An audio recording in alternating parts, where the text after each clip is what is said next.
అప్పుడు అసలైన వాడు బయలుదేరాడు. ఈ సేనాధిపతి అయిపోయాడుగా, మరి బయలుదేరక తప్పదు కదా. వాడు వచ్చాడు. ఇప్పుడు ఏం జరుగుతుందో చూద్దాం. దగ్గరకు వచ్చి మొరాసురుడు చనిపోగానే నరకాసురుడు వెనకాల నుంచి వచ్చాడు. వాడు వస్తుంటే కర్మఫలం ఎంత బాగా పనిచేస్తుందో చూడండి. శ్రీకృష్ణుడు బ్రహ్మాండంగా యుద్ధం చేస్తున్నాడు. వచ్చిన వాడిని వచ్చినట్టు వదిలేస్తే ఓ దెబ్బతో వేసేస్తాడు. ఈవిడ లేచింది పక్క నుంచి. ఏదో పాపం కాఫీ పట్టుకొచ్చింది, ఫిల్టర్ కాఫీ కనిపిస్తుందేమో అనుకున్నాడు ఈయన. ఈవిడ లేచి ఏం చేస్తుందో మామూలుగా లేదు, సత్యభామ వీరశృంగారాలు ఉండే విధంగా, ఉండండి ఒకసారి, ఏమిటో నా మనస్సు తహతహలాడుతోంది వీడితో యుద్ధం చేయాలని. వేణింజొల్లె మూవెట్టి సంఘటిత నివీబంధయై భూషణశ్రేణిందాల్చి ముఖేందు మండల మరీచి జాలముల్ పర్వగా. సత్యాదేవికి యుద్ధం చేయాలనే కుతూహలం కలిగి లేచింది. వేణింజొల్లె మూవెట్టి సంఘటిత నివీబంధయై భూషణశ్రేణిందాల్చి ముఖేందు మండల మరీచి జాలముల్ పర్వగా. ముఖేందు మండల మరీచి జాలముల్ పర్వగా. పాణిన్ పయ్యద కొంగునం తురుమి పాణిన్ పయ్యద చక్కగా దుర్మి శుంభద్వీర సంరంభయై. పాణిన్ పయ్యద చక్కగా తురుమి శుంభద్వీర సంరంభయై. ఎణీలోచన లేచి నిల్చే, ఎణీలోచన లేచి నిల్చే తన ప్రాణేశాగ్రభాగంబునన్. ఒక స్త్రీ భర్తకి తోడుగా యుద్ధం చేయాలంటే ముందు ఏవి సవరించుకోవాలి? మగాడికి ఉన్న యాతన వేరు, ఆడదానికి ఉన్న యాతన వేరు. ఇది అర్థమైతే ఎక్కడికైనా బయలుదేరే ముందు ఆడాళ్ళు ఎందుకు ఆలస్యం చేస్తారో మగజాతికి అంతటికీ అర్థమవుతుంది. ఊరికే ఆలస్యం అంటే కుదరదు. కూర్చో కాసేపు అక్కడ. నువ్వు గొట్టం వేసుకుపోతావు, వాళ్ళు అలా రాలేరు ఇక్కడికి.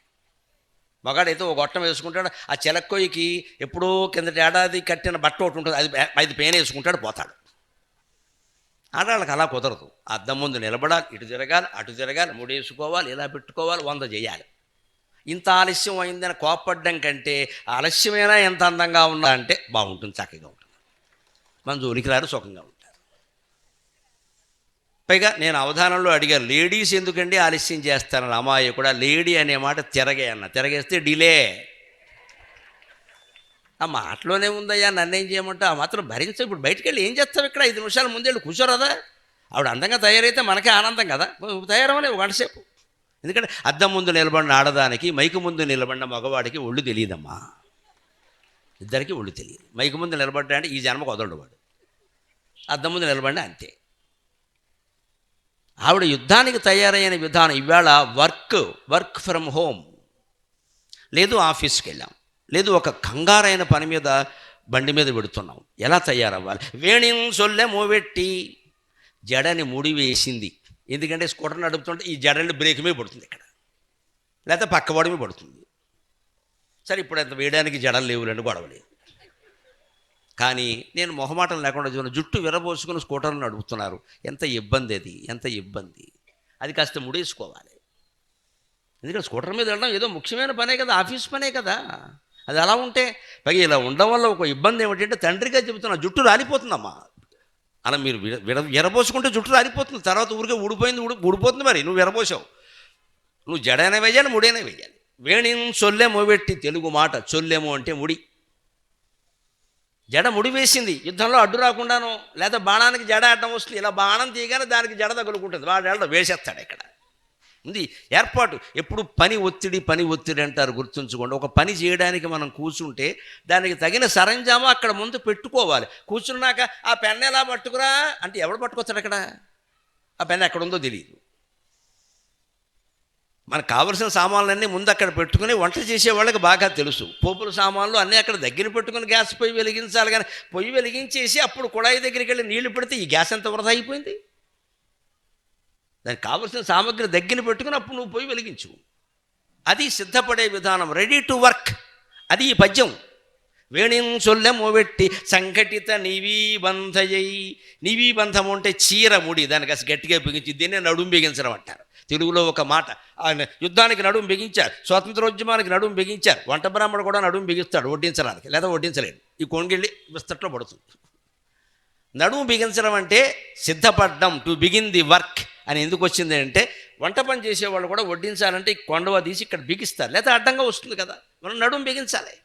అందుకని నడుము బిగించింది, యుద్ధానికి అడ్డం లేకుండా. ఇదంతా చూస్తే కూర్చుని అనుకుంటున్నాడు, అమ్మో కర్మఫలం బాగా పనిచేస్తుంది, కొడుకుని చంపేద్దామని లేస్తుంది.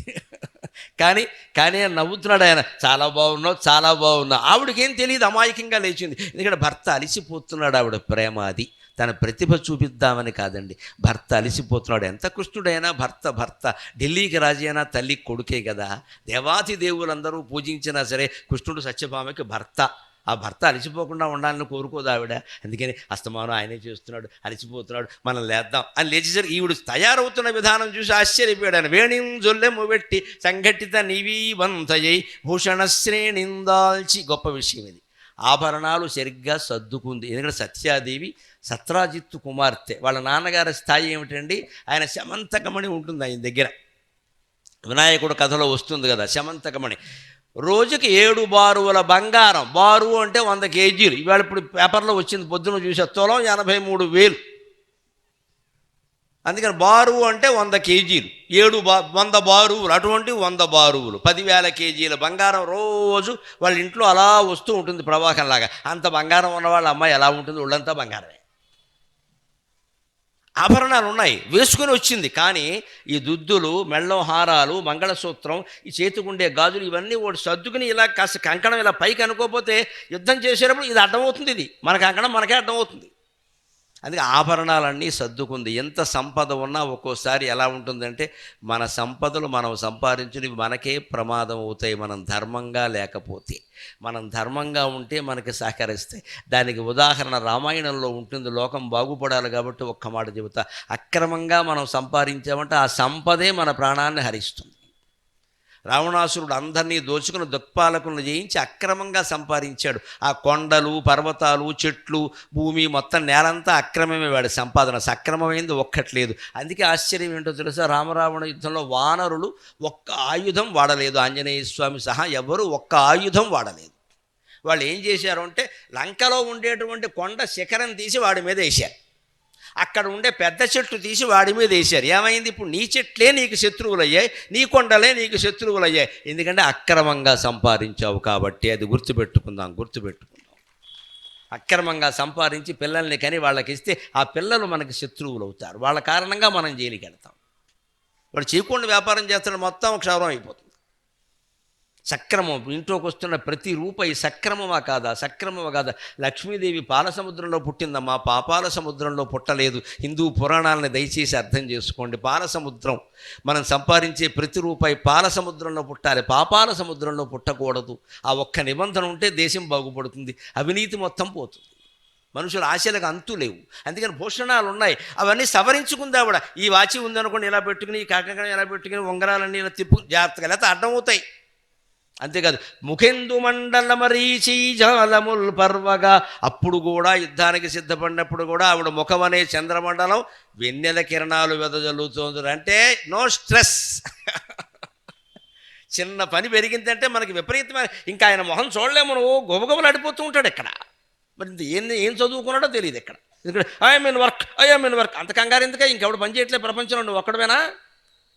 సత్యభామ యుద్ధానికి సిద్ధపడింది, కానీ ఆవిడ ముఖం ఎలా ఉందంటే పొన్నమి చందమామ వెన్నెల వెలుగుల్ని విరజిమ్ముతున్నట్టు ఉందట. అంత ఆనందంగా ఉండాలి. పని ఎంత యుద్ధమైనా సరే అలాగే చెయ్యాలి. జరిగేది జరుగుతుంది, ఉంటే ఉంటాం, పోతే పోతాం, యుద్ధం చేద్దాం. అందుకని ముఖేందు మండల మరీచీజాలముల్ పర్వగా పాణిన్ పయ్యద చక్కగా దూరిమి. ఆడవాళ్ళకి ఇది ఒక ఇబ్బంది, ఈ పయ్యద కొంచెం ఇలా లోపలికి అనుకుంది, లేకపోతే అది గాలికి ఎగురుతుంది, అది బాణానికి అడ్డమవుతుంది. శుంభద్వీర సంవరంభై, ఇప్పుడోసారి ఎడంకాలు ముందుకు పెట్టి కృష్ణుడి ముందు పోజు కొట్టింది. ఎలా ఉన్నానో చూడమని, సూపర్ అన్నాడు ఆయన. అంతే, ఎలా ఉన్నానో చూడు. శుంభద్వీర సంరంభయై ఎణీలోచన లేచినించే తన ప్రాణేశగ్రభాగంబులను. ఈ లేడి కళ్ళ వంటి అందమైన కళ్ళు కలిగిన సత్యభామ యుద్ధం చేయడానికి లేచిందిట. అప్పుడు ఈయన అన్నాడు ఒక మంచి పద్యం, మళ్ళీ అడిగిన తను మగుడనిడువడని అన్న పద్యం లాంటిది రాస్తున్నాడు. లేమా ధనుజుల గెలువగలేమా, లేమా ధనుజుల గెలువగలేమా, నీవేల కడగి లేచితివి ఇటు రాలే మాను మానవే నిన్, లేమా విల్లందుకొను ములీలన్ కేలన్. అది పోతన గారి పద్యం. ఈయనకి ఎందుకు తోచిందో తెలుసా? సత్యభామ అలా అంది, ధనుస్సు పట్టుకోలేదు, ఇంకా ఊరికి చీర సవరించుకుంటుంది. ఇప్పుడేదో యుద్ధానికి లేస్తున్నట్టుగా ఉంది అని, లే ఒకసారి చూపించు, వాడికి తెలియాలి కదా మన ఇళ్ళల్లో ఆడాళ్ళే ఎలా ఉంటే మగాళ్ళ పరిస్థితి ఏంటని తెలియాలి కదా, దా అని లే అనడానికి మాట తోచగానే పోతన గారికి లేమా అనే పదం దూచింది. పాండిత్యం అంటే అర్థం, అది కేవలం కవిత్వం ఉంటుంది. లేమా అంటే స్త్రీ, లే అంటే లే, లేమా అంటే స్త్రీ, భామ అంటే స్త్రీ. అందుకని దాంతో మొదలుపెట్టాడు పద్యం. అక్కడి నుంచి ఆయన పద్యంలో కంద పద్యంలో ఈ లేమా అనేది 4 సార్లు వాడాడు. 4 సార్లు వేరే అర్థం, ఒక అర్థం మరోసారి వాడడం. లేమా ధనుజుల గెలువగలేమా, నీవేల కడగి లేచితివి ఇటు రాలే, మాను మానవే నిన్లే మావిల్లందుకొను మొలీలన్గేలన్. ఏం భాష, ఏం బరువు, ఏం పాండిత్యం, ఏం కవిత్వం, ఏం మాధుర్యం. అందుకే పోతన గారి భాగవతం అంటే ఇన్ని కావ్యాలు దేశంలో ఉన్న ఆయన కావ్యానికి వచ్చిన ప్రశస్తి మరో దానికి రాలేదండి 1000 ఏళ్ల తెలుగు సాహిత్యంలో. కారణం ఆయన అర్థంతో కాదు, శబ్దం మీద కూడా దృష్టి పెట్టాడు. ఒక మాట బాగుండాలి, ఒక ఉపన్యాసం బాగుండాలి, ఒక రచన బాగుండాలంటే గొప్ప భావాలు నువ్వు చెప్తే సరిపోలేదు. ఇక్కడ భాష ఏం వాడావు? భాష నుంచే కదా భావం వెళ్ళేది. సుకుమారమైన పదాన్ని సుకుమారంగానే చెప్పాలి, గ్రామీణమైన విషయాన్ని గ్రామీణ భాషలోనే చెప్పాలి. వాడుక భాష తప్పదు అక్కడ, దానికి అదే వాడాలి. ఇక్కడ ఒక కూలాడి చేత పని చేయించాలి, పని చేయి ఏటది అనాలి, కానీ దయచేసి పని చేయవలసిందిగా ప్రార్థిస్తున్నాను అంటే ఎవడు చేయడు ఇక్కడ. అదేమిటది? ఏదో తండ్రి ఉన్నావు తల్లిలో అడిగినట్టు చెబుతున్నావు, ఇక్కడ దయచేసి పని చేయడం ఏంటే? దయచేసి నువ్వు చేసుకో అంటాడు వాడు. వాడి దగ్గర వాడే భాష కాదు ఇది. అతనికి ఆకలిస్తే అన్నం పెట్టు, జీతం పెంచు, కానీ అతనితో వాడాల్సిన భాష ఏమిటంటే ఏటది ఆలస్యంగా వస్తే ఎవడు ఊరుకుంటాడో, డబ్బులు తీసుకోవట్లేదా, కాస్త కంఠం పెంచాలి. ఎంతవరకు పెంచాలి? మనకి బీపీ రానంత వరకు పెంచాలి. మళ్ళీ అక్కడే పడిపోయేవనుకో వాడే ఆసుపత్రికి తీసుకెళ్ళాలి. ఇది చూసుకోవాలి. ఇది కూలివాడితో మాట్లాడే విధానం వేరు, కుటుంబ సభ్యులతో మాట్లాడే విధానం వేరు. తండ్రికి కొడుకుని తిట్టాలంటే ఎట్రా వేధవా బుద్ధి లేకుండా అనొచ్చు. కొడుక్కే తండ్రి తప్పు పని చేసాడు, ఏమి నాన్నగారు మతి లేకుండా అనాలి. అంతేగా ఏంటి బుద్ధి లేకుండా, తండ్రి బుద్ధి లేదంటావు. బుద్ధి మతి రెండు ఒక్కటే. మీరు శబ్దమంజరి చూస్తే ఇకారాంత స్త్రీలింగ బుద్ధి శబ్ద మతి అని ఉంటుంది. మతి అంటే బుద్ధి, కానీ మతి వాడే విధానం వేరు, బుద్ధి వాడే విధానం వేరు. కొడుకును తండ్రి అనొచ్చు, ఏంటి బుద్ధి లేని పనులు అనొచ్చు. తండ్రిని కొడుకు అనవలసి వస్తే అసలు అనకూడదు. ఒకవేళ అనవలసి వస్తే నాన్న బుద్ధి లేకుండా, నాన్నగారు ఏంటండి ఇది మతి లేకుండా, అందుకే ఓ చోట కూర్చోమన్నాను కదా, మీరు ఇలా చేస్తే వ్యాపారం దెబ్బతింటున్నాడు నెమ్మదిగా చెప్పాలి. మతి లేకుండా అంటే ఏమో రా 75 ఏళ్ళు ఉన్నాయి ఏం చేయమంటావు అని ఏదో అంటాడు ఆయన పక్కకు, అది మర్యాద. బుద్ధి లేకుండా అంటే ఎలాగా? భాష. ఆ లేమా అన్న పదం రాగానే లేమా ఓ స్త్రీ, ధనుజుల గెలువగలేమా. తెలుగులో మనం అంటాం మేము చేయలేమా నువ్వు కావాలా, మేము పాడలేమా నువ్వు కావాలా, మేము చెప్పలేమా నువ్వు ఆ లేమా పట్టుకొచ్చాడు ఇక్కడికి.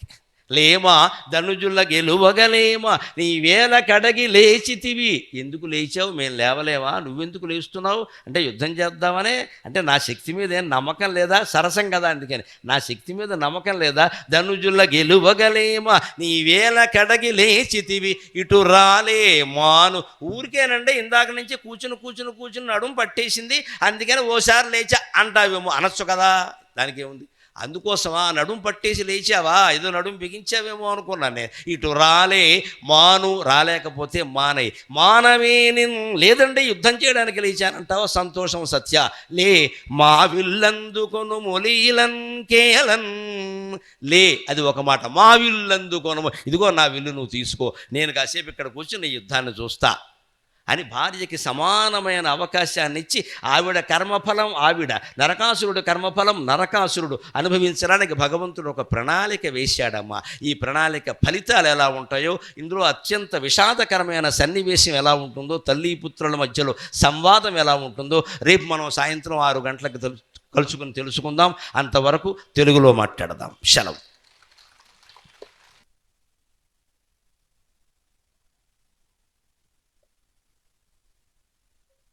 శిష్ట రమణమూర్తి దంపతుల్ని మా శ్రీమతి రవికుమార్ని తీసుకురావాల్సిందిగా కోరుచున్నాను.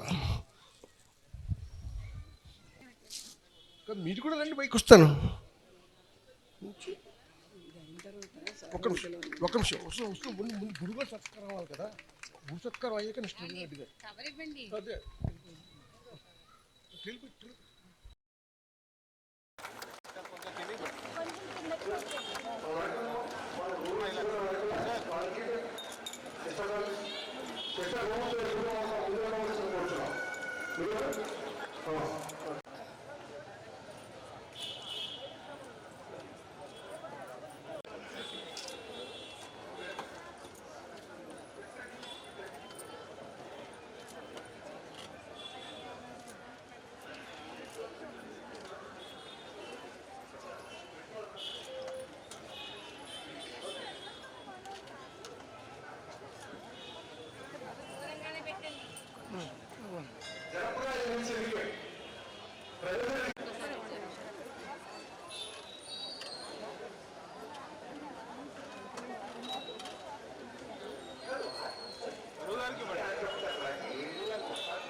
ముఖ్యంగా మన హిందూ సనాతన ధర్మాన్ని, తెలుగు భాషని,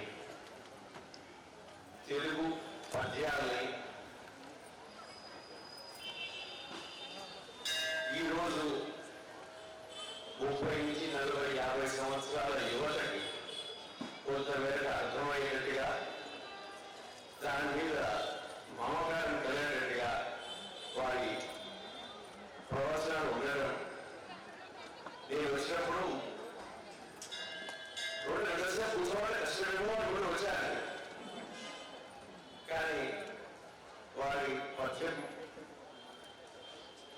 మాట్లాడే విధానం కానీ, చెప్పే విధానం కానీ, ముఖ్యంగా పోతన గారి గొప్పతనం దాంట్లో తెలుగులో అంటే నార్మల్గా పద్యం చదివితే 10% అర్థం అవుతుంది, 90% అర్థం కాదు, దాన్ని వివరిస్తున్నాయి. కానీ పోతన గారి పద్యంలో వీళ్ళు చెప్పే విధానంలో 90% అర్థమే, 10% అర్థం కాదు. మనకి ఈ కాలంలో పద్యం అర్థం కావడం చాలా కష్టం. ఒక మాట అన్నారు, పద్యం చదవగానే మాట్లాడగానే చప్పట్లు కొట్టాలంటే తర్వాత అర్థమవుతుంది అన్నమాట. వేయాపూర్లు, జనప్రియాలు ఇంతమంది రావడం, ముఖ్యంగా గరికపాటి గారికి, మా జనప్రియ వాసులకి సనాతనం గురించి నిన్న, ఈరోజు, రేపు ఈ నరకాసుర వధ గురించి వివరంగా చెప్పడం. దీంట్లో నరకాసుర వధ గురించి చెప్పడం కాదు, మొత్తం చూశాను. 2 గంటల్లో ఏం జరిగిందంటే శ్రీకృష్ణుడు సత్యభామ ఇంట్లో నుంచి బయటకు వచ్చారు, వ్రతం జరుగుతున్నారు, 2 బాణాలు వేశారు. అంతకంటే 3 రామాయణం కనుక చేస్తారు చూడండి, 3 పదాలు. అంతకంటే చిన్న విషయాన్ని 2 గంటలు ఎంత బ్రహ్మాండంగా మధ్య మధ్యలో ఈ రోజున్నటువంటి మన అంటే కుటుంబంలో భార్య భర్తలు, తల్లి బిడ్డలు, కొడుకులు, లేకుంటే సమాజంలో ఉంటున్న పద్ధతి, దానిలో ఉన్న కష్టాలు, నష్టాలు చాలా వ్యంగ్యంగా, అవసరానికి తగ్గట్టుగా, కొంతమందికి ఇబ్బంది కలిగినా, ముఖ్యంగా మా యూనివర్సిటీకి ఇబ్బంది కలిగినా చాలా బాగా చెప్పారు. దానికి నిజంగా వారిని నేను హృదయపూర్వక అభినందిస్తున్నాను.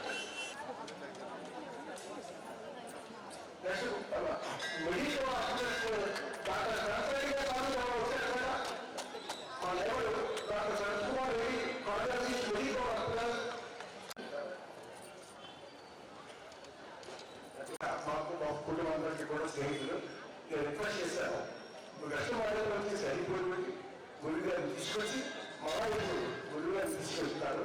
ఆ దంపతులు మా వైపు అందరూ కూడా